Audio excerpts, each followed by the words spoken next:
Okay, listen to mommy, okay?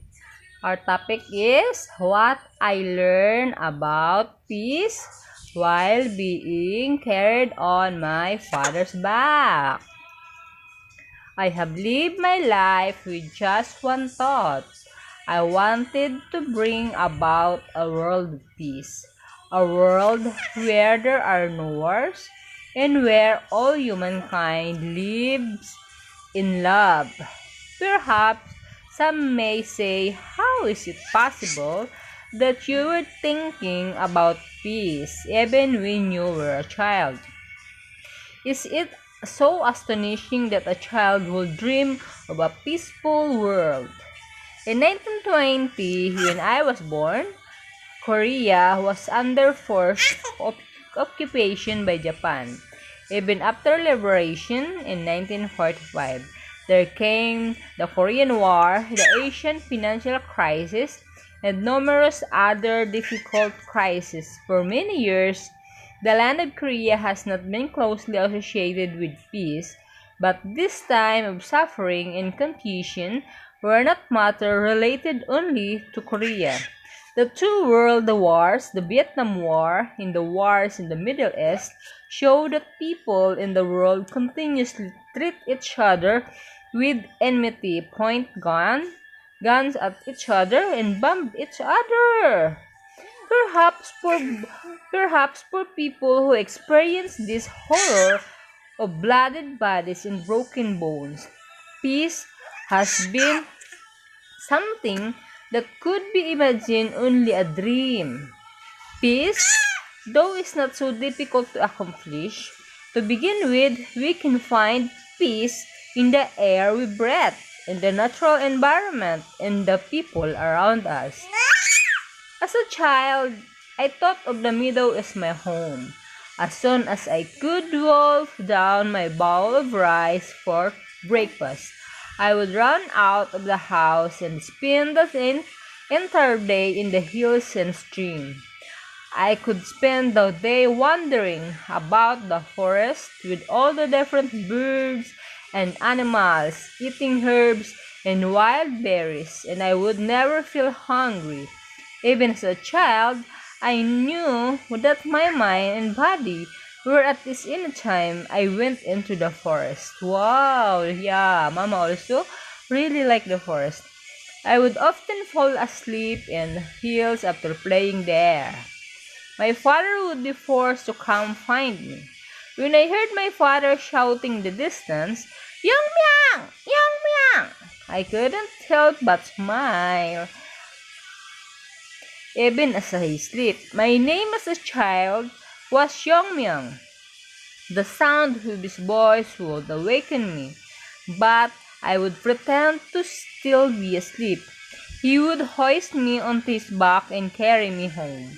The feeling I had as he carried me down the hill, feeling completely secure and able to let my heart be completely at ease, that was peace. That is how I first learned about peace, while being carried on my father's back. The reason I love the forest was also because all the peace in the world dwells there. Creatures in the forest do not fight each other. Of course, they eat one another and are eaten. But that is because they are hungry and need to sustain themselves. Oops, they do not fight out of enmity. Birds do not hate other birds. Animals do not hate others animals. Trees do not hate other trees. There needs to be an absence of enmity for peace to come. Human beings are the only ones who hate others members of the same species. People hate other people because their country is different, their religion is different, or their way of thinking is different. I have been to almost 200 countries. There were not many countries where I could land at the airport and think to myself, this really is a peaceful and contented place.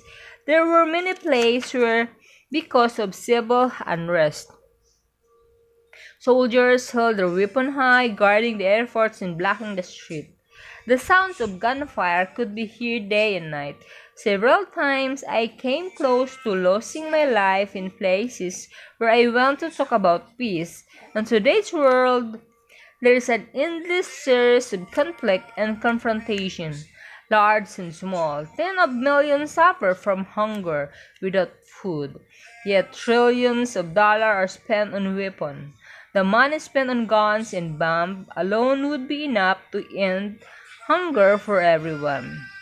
I have dedicated my life to building bridges of peace between countries that hate each other and became enemies because of ideology or religion.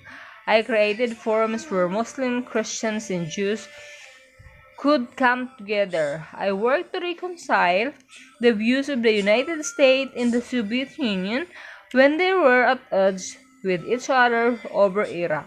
I have helped in the process of bringing reconciliation between North and South Korea. I did not do these things for money or fame. From the time I was old enough to know what was going on in the world, there has been only one objective for my life, that is for the world to live in peace as one. I never wanted anything else. It has not been easy to live day and night for the purpose of peace. But that is the work that makes me most happy. During the Cold War, we experienced the pain of having our world divided into two because of ideology. It seemed then that if only communism would disappear, peace would come. Yet now that the Cold War is past, we find even more conflict. Not only to, to do not only do countries oppose each other across border, but within those same countries, people are fractured by race, religion, and the place where they were born. People like this became enemies and never opened their heart to one another. When we look at human history, we see that the most brutal and cruel war were not those fought between nations, but those between races. Among these, the worst were wars between ethnic groups, where religion was used as pretext. In the Bosnian Civil War, one of the worst ethnic conflicts of the 20th century, thousands, including many children, were brutally massacred. On September 11, 2001, thousands of innocent lives were lost as the World Trade Center buildings in New York were destroyed when passengers' planes were crashed into them. Oh my God.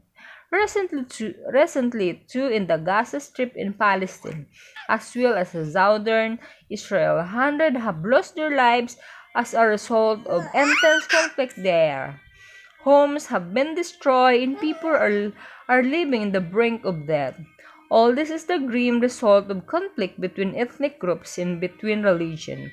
What makes people hate and kill each other like this?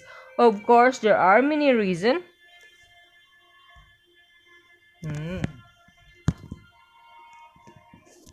Of course, there are many reasons, but religious differences are almost always involved. This was true with the Gulf War. It is true with the Arab-Israeli conflict over control of Jerusalem. When racism used religion as a pretext, the problem becomes extremely complex. The evil ghost of the religious war that we thought had ended in the Middle Ages continue to haunt us in the 21st century. Religious war continued to occur because many politicians use the enmity between religion to satisfy their selfish design. In the face of political power, religion often wavered and lost their way. They lost sight of their original purpose, which is to exist for the sake of peace. All religions have a responsibility to advance the cause of conflict. Behind this evil, we find the machination of politics with its power and money. The responsibility of leaders above all else is to keep the peace, yet leaders often seem to the opposite and lead the world into confrontation and violence. Leaders use the language of religion and nationalism to hide their selfish ambition. Unless their hearts are set right, countries and nationalities will wander in confusion. Neither religion nor love of one nation are evil in their essence. They are valuable if used to contribute to building a global human community. But when the claim is made that only a particular religion or ethnic group is right, other religious and ethnic groups are treated with disdain and attack. Religion and love of nation lose their value when a religion goes so far as trample on others and treat other religion as worthy. It no longer embodies goodness. The same is true in love of nation. Is used to emphasize the righteousness of a person's own countries over others. The truth of the universe is that we must acknowledge each other and help each other. Even the smallest animal know this. Cat and dog do not get along, but if you raise them in the same household, they embrace each other's offspring and are friendly toward each other. We see the same thing in plants. The vine that went its way up a tree, they depend on a trunk to support it. The tree, however, does not say, "Hey, what do you think we're doing, winding your way up my trunk?" The principle of the universe is for everyone to live together for the sake of one another. Anyone who deviates from this principle faces certain ruin. If nationalities and religion continue to attack each other maliciously, humanity has no future. There will be an endless cycle of terror and warfare until one day we become extinct. But we are not without hope. Clearly, there is hope. I have lived my life without ever letting go of that hope and always keep alive the dream of peace. What I want is to wipe away completely the walls and fences that divide the world in myriad ways and to create a world of unity. I want to tear down the walls between religion and races and fill in the gap between the rich and the poor. Once that is done, we can reestablish the world of peace that God created in the beginning. I am talking about a world where no one goes hungry and no one should thirst. To heal a world where there is no hope and which is lacking in love, we need to go back to the pure hearts that we had as children. To shed our desire to possess ever increasing amount of material wealth and restore our beautiful essence as human beings, we need to go back to the principles of peace and the breath of love that we learned as we were being carried on our father's back. Wow.